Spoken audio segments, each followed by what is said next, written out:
Man, every time there's a river, Ruffy gets so excited. I better do this review quickly then.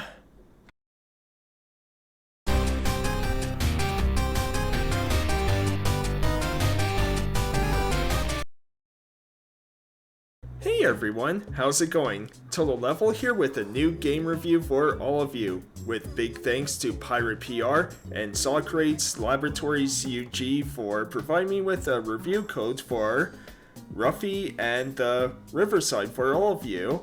Also, if you want to learn more about this game, I'll leave a link in the description below where Neto's Game Room interviewed the developers over at Socrates about Ruffy and the Riverside. Now, I am very excited to talk about this game to all of you. Ever since I saw footage of Ruffy, I was in love. The world and characters looked like a love letter to Banjo-Kazooie, with character models resembling Paper Mario. This platformer was my most anticipated indie game of 2025 as it looked amazing, so this was such a wonderful opportunity to have to review this game. I finished the game, but did not quite 100% it. I do plan on going back to get all of the collectibles that I missed, but just want to let you know before we start the review.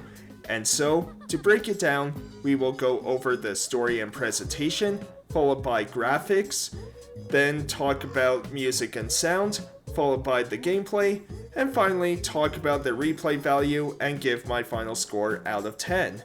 Ruffy and the Riverside is out on June 26, 2025, available on PC, PlayStation 5, Nintendo Switch 1 and 2, Xbox One, and Series consoles, where I got a review code for the PlayStation 5.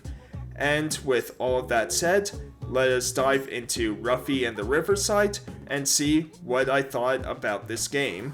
I hope you all enjoy.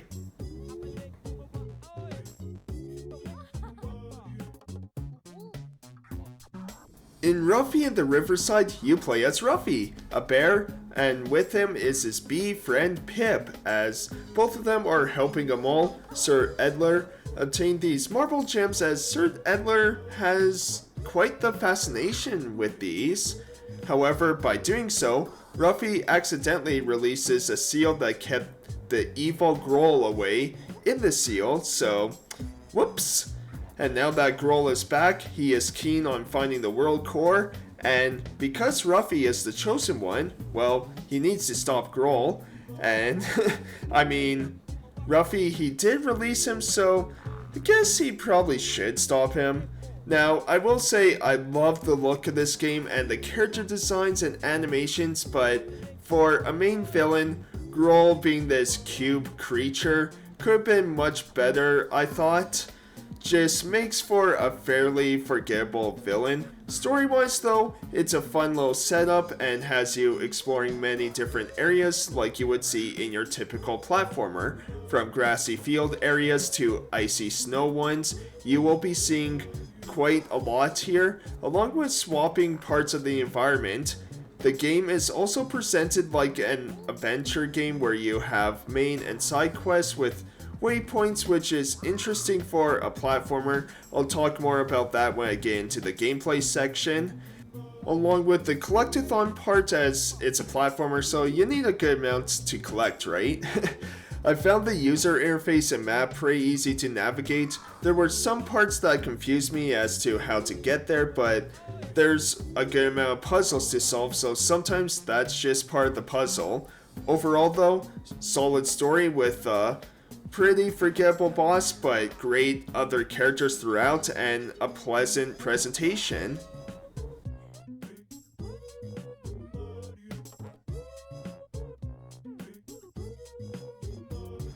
Ruffy and the Riverside has one of the best art styles I have seen, having this beautiful Banjo-Kazooie-like world with hand-drawn Paper Mario style character models. There is so much charm here. The animations with all the characters is so much fun to look at. Watching Ruffy run, jump, glide using Pip, and more always puts a smile on my face. Everything in the game is so bright and colorful too. I just want to live in this world. This is why I love indie games. Even with a lower budget, you get to see such creativity and a unique style that you don't see as often, I find, with your AAA big budget studios. Whether they are pixel art ones or ones like Ruffy, where you have 3D environments to explore with amazing hand-drawn animations. It's such a joy to look at. I cannot imagine how long it would take to draw every single animation by hand, every single angle, but that's definitely my favorite part of this game. I cannot get over just how beautiful this game looks.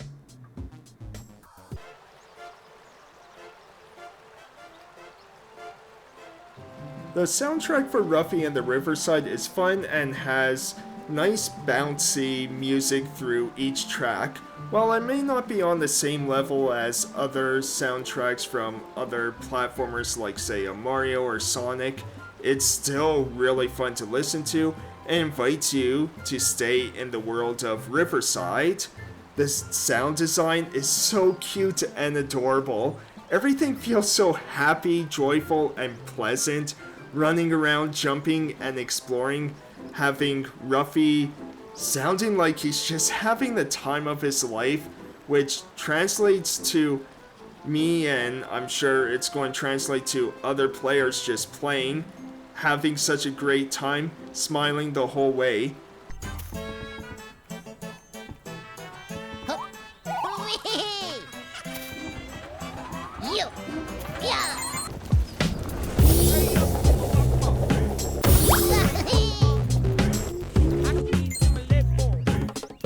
If only the world could just be this happy, fun, and joyful. If only we could just run and jump making yay, wee type of noises, man.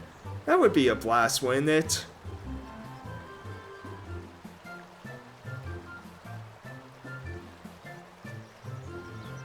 Ruffy and the Riverside surprised me with its gameplay.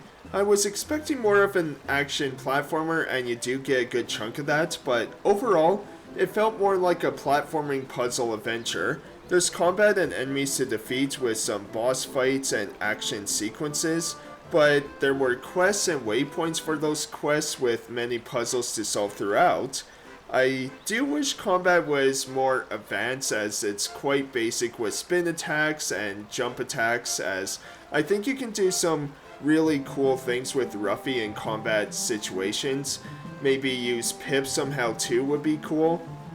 Now, moving on to the puzzle elements, as do not worry if you are not a puzzle fan, as the puzzles through at least the main game are the right balance, I found, where you should not be stuck on these for too long. There were a couple of ones where I felt silly when I was stuck, as it was quite the simple solution, but that's just how puzzles always get me. The main gameplay gimmick to solve many of these puzzles to progress through is the swap mechanic. This lets you copy some object's attributes, whether it be the color, physical properties like water or ice, and swap them with other objects to change their properties, like swapping red to green, or changing water into ice to walk on it, or lava if you need to burn a certain object. This was such a fun and addictive mechanic to utilize. I had so much fun with this, as it was just this great balance into feeling smart when solving a puzzle and figuring it out, along with feeling quite powerful to change these properties, but not too powerful in that you can't just swap and change the entire world.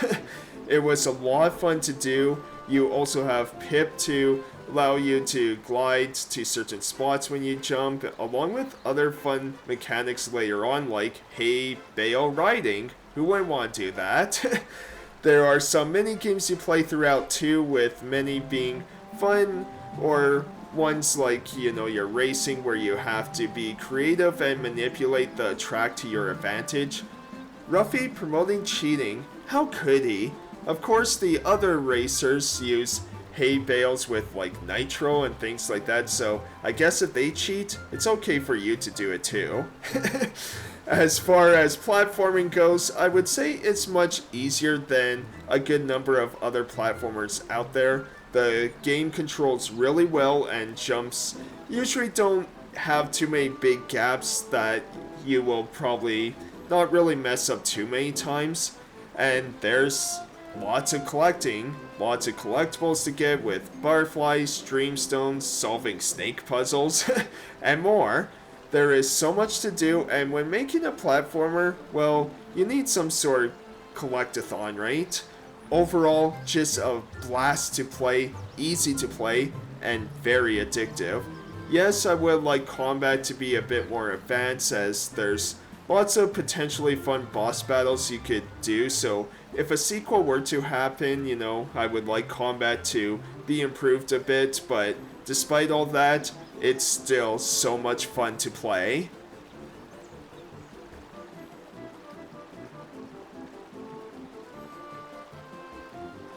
Ruffy and the Riverside took me around 7 to 8 hours to finish the base game, so getting all the collectibles will take a bit longer, and I do want to 100% this game, as it does appear that there is some sort of secret you get if you do 100% it. Plus, it's just a really fun game, so yeah, I want to come back to this, and even after I 100% it, I can see myself going back and experiencing this game over and over again, setting challenges for myself, interested to see what others utilize or make challenges for themselves, seeing things like how far they can get without swapping, ideas like that, right? It'd be really cool to see, so there's quite a bit of replay value here. There's a lot to like. There's so much fun to be had, as Ruffy and the Riverside has already ended up being a classic platformer for me, with only a few minor complaints here and there, like the main boss being kind of forgettable, not the best design I found, just with the bright visuals and characters you get throughout the game, and combat being a bit weaker than I would have liked, but the rest of the game is a complete blast to play, and that's why I am giving Ruffy and the Riverside a 9 out of 10. So once again, thank you to Pirate PR and Socrates Laboratories UG for the review code, and congrats to Socrates for making such a wonderful and charming game. It's always great to see when an indie developer creates a game out of pure love and dedication to just being fun. Let me know in the comments down below what you think. Are you getting Ruffy in the Riverside? I really hope you enjoy my review. Again, Ruffy in the Riverside is available on PC, PlayStation 5, Nintendo Switch 1 and 2, Xbox One consoles, along with Xbox Series S and X consoles. Thank you so much for watching, everyone. I really appreciate it, and I will see you next time. Thanks, have a great rest of your day.